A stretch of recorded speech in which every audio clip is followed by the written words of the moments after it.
Mami kos kesepian paksa anak kos ganteng ini temani setiap malam Jumat untuk tumpahkan semuanya. Lombok INSIDER, cerita nasib anak kos sangat menarik perhatian publik di mana kisahnya selalu penuh duka nestapa dibanding sukanya. Benar nggak sih? Memang, sekian banyak cerita anak kos di Indonesia banyak mengalami kepahitan. Ya, jika ada suka berarti dirinya lagi beruntung seperti kisah yang satu ini. Kisah mami kos dan anak kos sering terjadi karena kedekatan emosional di antara mereka, tak jarang hubungan mereka sangat dekat sehingga mereka saling berbagi kenyataan yang ada. Seperti kisah mamai kos ini yang ditinggal suaminya tak pulang-pulang dikarenakan sesuatu hal yang tidak pasti. Cerita punya cerita dan singkat cerita berawal dari pertama kali dirinya saat itu sudah mengiyakan janji dengan mami kos, untuk selalu menemuinya setiap malam Jumat. Risiko apapun yang terjadi, yaitu sudah menjadi hal yang harus kujalani. Semua berawal dari sebuah tragedi lampu kamar mandi rusak. Ibu kosku yang sendirian di rumahnya tak berani mengganti lampu bohlam di kamar mandinya sendiri. Dia lalu menggedor pintu kamarku dan meminta tolong. Aku yang tanpa prasangka tentu mengiyakan. Kuambil tangga di samping rumah dan masuk ke kamar mandi. Setelah selesai, aku pamit untuk kembali ke kamar kos. Namun, tiba-tiba ibu kos memegang tanganku. Dia menggelengkan kepala dan berkata, "Sini dulu, aku bikinin teh atau kopi ya." Aku yang kebetulan sedang merasa haus pun menyetujui tawaran menarik itu.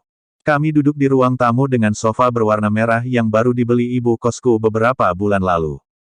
Sebuah TV LED tampak menggantung di dinding sebelah kiri. Sementara itu, aku dan ibu kos duduk bersebelah-belahan. "Kamu itu mahasiswa psikologi, iya?" kata ibu kos. "Iya," kataku. Saat dirinya mengetahui dirinya mahasiswa psikologi, raut muka mami kosku berubah. Matanya berbinar dan seperti ingin mengeluarkan isi hatinya yang terpendam. Akhirnya, mami kos ingin dirinya mendengar curhatan tentang suaminya yang tidak pulang-pulang. Keluh kesahnya selama berbulan-bulan itu seperti tumpah kepadaku saat itu juga. Ibu kosku bercerita panjang lebar mengenai suka duka ditinggal suami kerja di tempat yang jauh. Sesekali ucapannya diselingi tangisan kecil. Sebagai mahasiswa psikologi, tentu aku sedikit banyak tahu untuk menghadapi situasi seperti ini. Hal itu pula yang mungkin secara tak sadar membuat ibu kosku nyaman dan mau mengeluarkan rahasia hatinya. "Makasih ya, udah dengerin," katanya. Ku balas dengan anggukan dan senyuman. Saat aku mau pamit untuk kembali ke kamar kos, tanganku lagi-lagi dicegat oleh dia. Ibu kosku dengan muka yang sedikit garang bilang agar tidak membocorkan apa yang sudah dibicarakan tadi. Selain itu, dia juga mengajukan sebuah perjanjian denganku. Perjanjian itu adalah aku harus selalu bersedia mendengarkan curhatan dia setiap malam Jumat. Sebagai imbalannya, aku diperbolehkan hanya membayar uang kos 50%. Selain itu, di sesi curhat itu dia juga berjanji akan ada makanan yang enak sebagai bentuk terima kasihnya yang lain. Tentu saja sebagai mahasiswa perantauan, tawaran itu sangat menarik. Aku tanpa pikir panjang langsung mengiyakan perjanjian tersebut.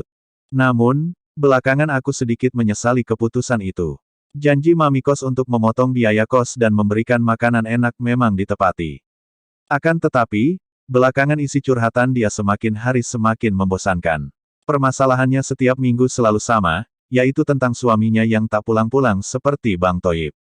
Begitulah seterusnya setiap malam Jumat berikutnya kisah berlanjut dengan bahan ocehan itu-itu saja. *****. Demikian info dari kami, semoga bermanfaat. Dukung kami dengan cara, silahkan like, subscribe dan bagikan ke sosmed Anda.